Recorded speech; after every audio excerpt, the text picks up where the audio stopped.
ভালো আছো নিশ্চয়ই। ভালো কিন্তু থাকতেই হবে তোমাদের। সামনে জেএসসি পরীক্ষা। চিন্তায় আছো একটু আমি জানি, কিন্তু চিন্তা করলে চলবে না। পরীক্ষার জন্য ভালোভাবে প্রস্তুতি নিতে হবে। প্রস্তুতি নেওয়ার জন্য কিছু কাজ করতে হয়। ইতিবাচক চিন্তা করতে হয়, প্রার্থনা করতে হয়, প্রত্যয়ন করতে হয়। আমি কিন্তু করি। যখনই কোনো নতুন কাজ শুরু করি তখন আমি একটি প্রত্যয়ন করি। চলো আমার সাথে তোমরাও প্রত্যয়নটি করে নাও, দেখবে তোমার সব কাজ খুব সুন্দরভাবে শুরু হবে। আমি বিশ্বাসী, আমি সাহসী, আমি পারি, আমি করব, আমার জীবন আমি গড়ব। এই প্রত্যয়ন দিয়ে প্রতিদিনের কাজটি শুরু করবে, দেখবে যে খুব ভালোভাবে তোমার কাজটি সম্পন্ন হবে। শিক্ষার্থী বন্ধুরা, আজকে অষ্টম শ্রেণীর শিক্ষার্থী যারা, তোমাদের সাথে বাংলা দ্বিতীয় পত্র বিষয়ের ব্যাকরণ ও নির্মিতি অংশের একটি বিষয় নিয়ে আলোচনা করব।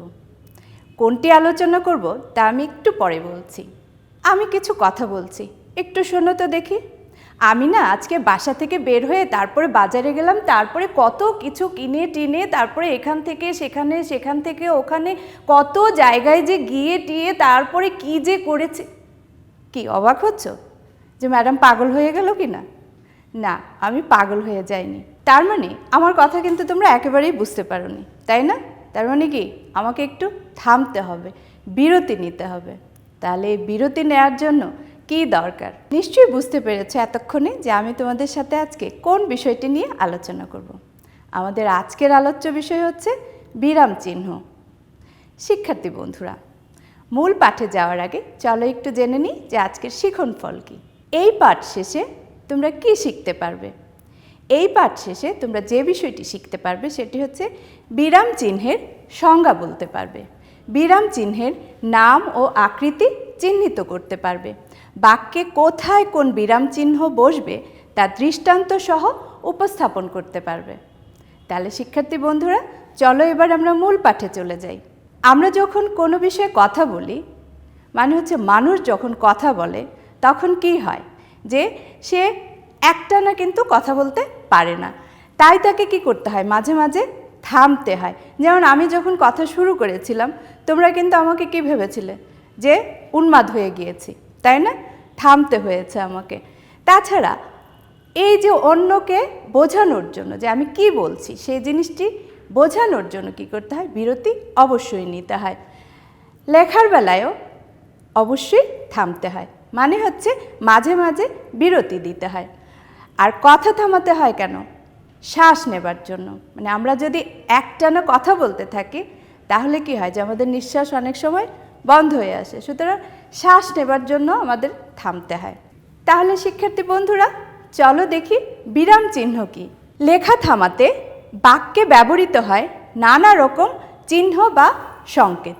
এই চিহ্ন বা সংকেতই হচ্ছে বিরাম চিহ্ন। একটু অন্যভাবে যদি বলি তাহলে কি হয় দেখো, লিখিত বাক্যে অর্থ সুস্পষ্টভাবে প্রকাশ করে মানুষ আবেগ, অনুভূতি ইত্যাদি ব্যক্ত করার জন্য যে চিহ্নসমূহ ব্যবহার করা হয় তাকে বিরাম চিহ্ন বলে। মনে থাকবে তো তোমাদের? আমি জানি তোমাদের মনে থাকবে। যদি মনে না থাকে তাহলে কি করতে হবে সেটি তো তোমরা ভালো মতোই জানো, তাই না? আমাদেরকে অবশ্যই খাতায় লিখতে হবে। তোমরা নিশ্চয়ই বই খাতা নিয়ে বসেছো, সুতরাং আমি জানি তোমরা খুব দ্রুতই লিখে ফেলতে পারবে।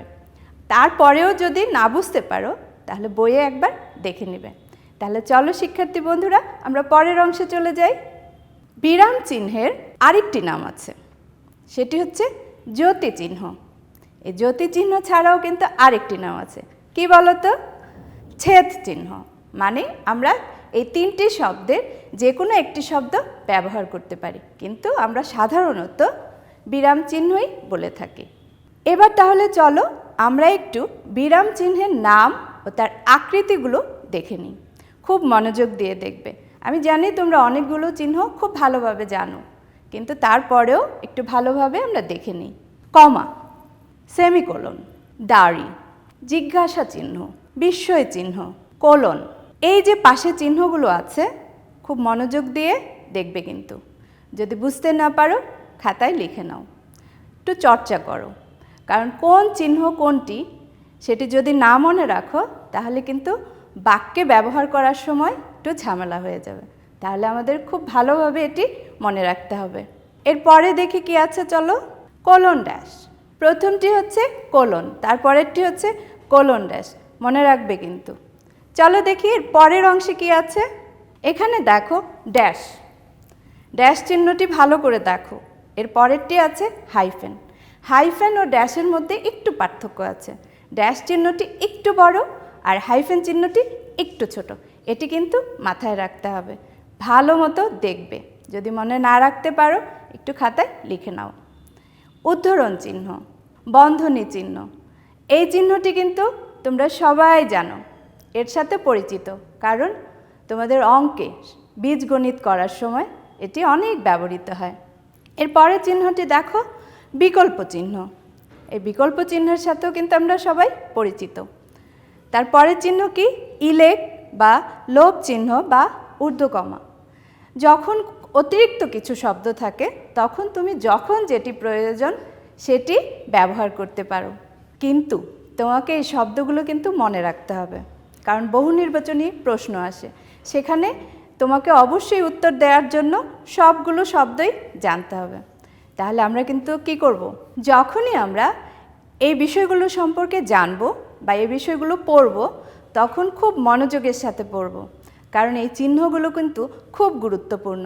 ওই যে আমি যখন অনেকগুলো কথা একসাথে বলেছিলাম তোমরা বুঝতে পারোনি, সেরকম তোমরাও যদি বাক্যে ঠিকমতো বিরাম চিহ্ন ব্যবহার না করো তাহলে আমার মতো অবস্থা হবে, তুমি কি বলছো সেটি কেউ বুঝতে পারবে না। সুতরাং বিরাম চিহ্নের জন্য, ভালোভাবে ব্যবহার করার জন্য বাক্যে তোমাকে অবশ্যই অবশ্যই এগুলো মনে রাখতে হবে। মনে রাখার ভালো উপায় তোমরা খুব ভালোভাবে জানো, যে পড়ার সাথে সাথে লিখতে হবে। তাহলে শিক্ষার্থী বন্ধুরা চলো আমরা এর পরের অংশে চলে যাই। এই বিরাম চিহ্নগুলোর মধ্যে কিছু চিহ্ন বক্তার মনোভাবের সমাপ্তি বোঝাতে বাক্যের শেষে বসে। কি বলছে, যে এই চিহ্নের মধ্যে কিছু চিহ্ন আছে যেগুলো হচ্ছে বাক্যের শেষে বসে, আবার কিছু চিহ্ন আছে যেগুলো হচ্ছে বাক্যের মাঝখানে বসে। তাহলে চলো আমরা দেখি কোন চিহ্নগুলো বাক্যের শেষে বসে এবং কোন চিহ্নগুলো বাক্যের মাঝখানে বসে। বাক্যের শেষে বসে দাড়ি, জিজ্ঞাসা চিহ্ন ও বিস্ময় চিহ্ন। বাক্যের মধ্যে কোনগুলো বসে দেখো, কমা, সেমিকোলন, কোলন, হাইফেন, ড্যাশ, ঊর্ধ্বকমা, উদ্ধৃতি চিহ্ন ও বিকল্প চিহ্ন। তাহলে চলো পরের অংশে চলে যাই। দাড়ি, বক্তার বা লেখকের মনোভাবের সমাপ্তি বোঝাতে বাক্যের শেষে দাড়ি বসে। মানে আমি যখন কাউকে কিছু বলতে চাই এবং বোঝাতে চাই, সেই বিষয়টা যখন শেষ হয়ে যাবে, মানে তুমি যখন বুঝে যাবে, তখন কি হয়, যে সেখানে দাড়ি বসাতে হয়। আমরা বাংলাদেশে বাস করি, এই যে শব্দগুলো পর পর যখন একটি বাক্য তৈরি করলো, মানে পদগুলো ব্যবহৃত হয়ে, এবং আমার মনের ভাবও যখন প্রকাশিত হয়ে গেল যে কি আমরা কোথায় বাস করি, বাংলাদেশে বাস করি, সুতরাং আমার মনের ভাব কিন্তু প্রকাশিত হয়ে গিয়েছে। সুতরাং শেষে কি বসেছে, দাড়ি। চলো দেখি এর পরেরটি কি আছে, জিজ্ঞাসা চিহ্ন। জিজ্ঞাসা চিহ্নে কি আছে, এটার আরেকটি নাম আছে, কিন্তু আমরা বলি এটিকে প্রশ্নবোধক চিহ্ন। বক্তার মনে কোনো কিছু জানার আগ্রহ জন্মালে তা জানতে বাক্যের শেষে জিজ্ঞাসা বা প্রশ্ন চিহ্ন বসে। মানে তুমি যদি কাউকে কিছু প্রশ্ন করো তাহলে সেখানে প্রশ্নবোধক চিহ্ন বা জিজ্ঞাসা চিহ্ন বসবে। আমি যদি তোমাকে জিজ্ঞেস করি যে তোমার নাম কি, তাহলে শেষে কি বসবে, একটা প্রশ্নবোধক চিহ্ন বা জিজ্ঞাসা চিহ্ন। কিংবা তুমি কোন ক্লাসে পড়ো, যে কোনো প্রশ্ন করলেই সেটির শেষে কি বসে, প্রশ্নবোধক চিহ্ন। এর পরেরটি দেখো, বিস্ময় চিহ্ন। বক্তার মনের বিভিন্ন আবেগ যেমন আনন্দ, বেদনা, দুঃখ, ভয়, ঘৃণা ইত্যাদি প্রকাশ করতে এবং সম্বোধন পদের পরে বিস্ময় চিহ্ন বা সম্বোধন চিহ্ন বসে। বিস্ময় চিহ্নরও দেখো আরেকটি নাম আছে কিন্তু, সম্বোধন চিহ্ন। এই কথাগুলো কিন্তু বারবার আমি বলছি যে তোমাদের মনে রাখতে হবে যে একটি শব্দের অপর একটি যে শব্দ থাকে বা অপর একটি নাম থাকে সেটি মনে রাখতে হবে। আহা, কি সুন্দর দৃশ্য, মানে একটি দৃশ্য সেটি যে কত সুন্দর সেটি প্রকাশ করছে এখানে। তারপরে কি বলছে দেখো, মাগো তুমি কখন এলে। তাহলে এটা কিন্তু সম্বোধন, যে মাকে জিজ্ঞেস করছে অবাক হয়ে যে তুমি কখন এলে। এগুলো আমাদের খুব ভালোভাবে মনে রাখতে হবে। চলো এর পরেরগুলোতে চলে যাই আমরা। কমা, বাক্যে অল্প বিরতি বোঝাতে কমা বসে। নানা প্রয়োজনে বাক্যে কমা চিহ্ন ব্যবহৃত হয়। মানে হচ্ছে কি, যে যখন যেখানে প্রয়োজন সেই জায়গাটাতেই হচ্ছে কমা ব্যবহৃত হয়। যেমন বাক্যের অর্থ স্পষ্ট করার জন্য কমা বসে।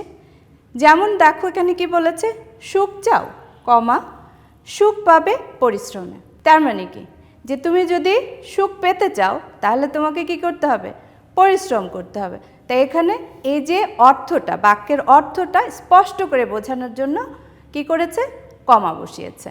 এর পরেরটি কি আছে দেখো, বাক্যে সম্বোধনের পরে কমা বসে।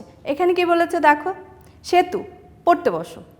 মানে সেতু হচ্ছে একজনের নাম, তাকে ডেকে বলা হচ্ছে যে সেতু, মানে হচ্ছে তুমি পড়তে বসো। তাহলে এই যে সেতুকে সম্বোধন করা হলো, তারপরে কি বসছে, কমা।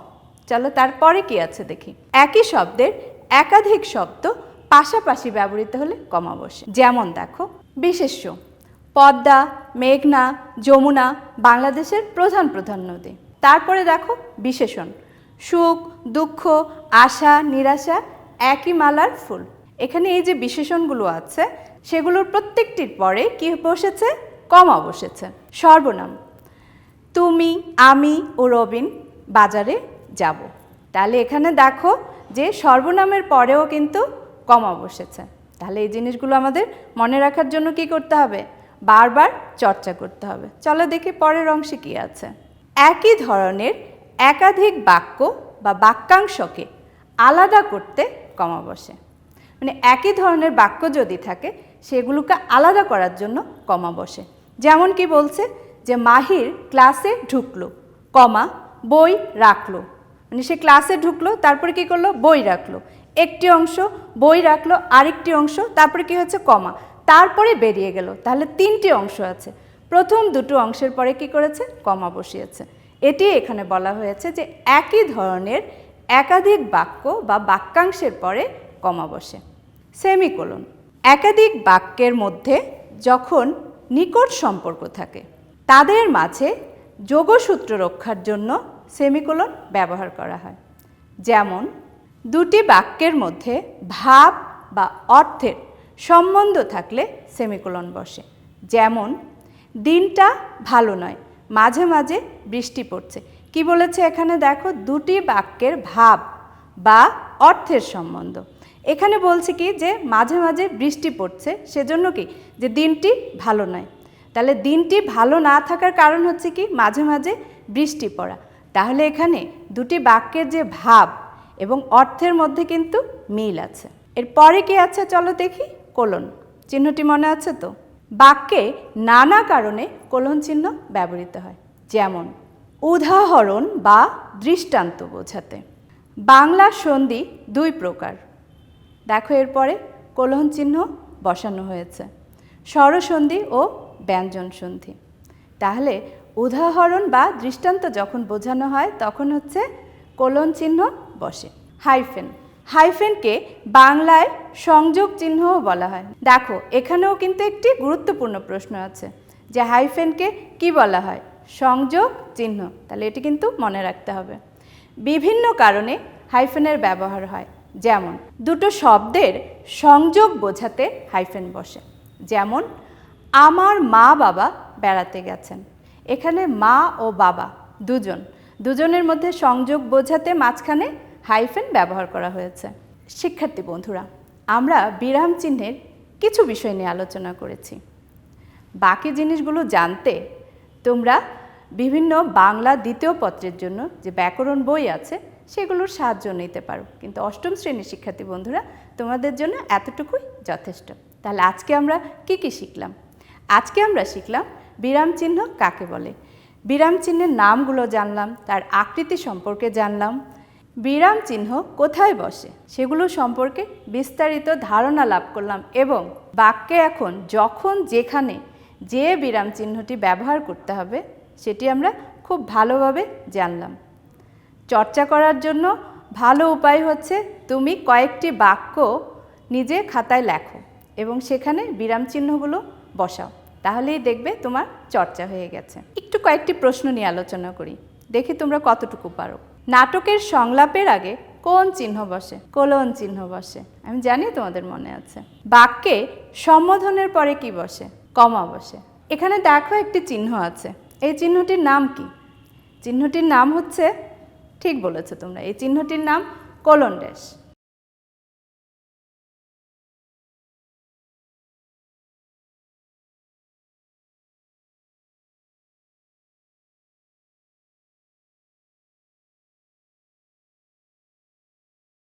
শিক্ষার্থী বন্ধুরা, তাহলে আমরা বিরাম চিহ্ন সম্পর্কে ভালোভাবেই কিন্তু ধারণা পেয়েছি না?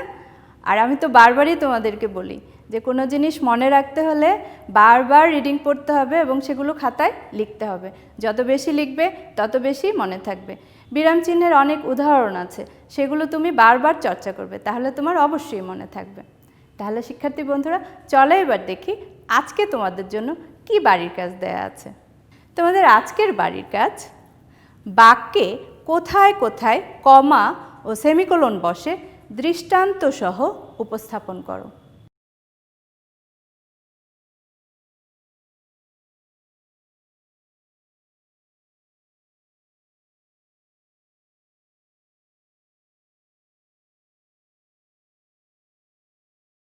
তোমরা যদি আবার এই ক্লাসটি দেখতে চাও তাহলে কোথায় যাবে? কিশোর বাতায়নের যে ওয়েবসাইট, সেখানে যাবে।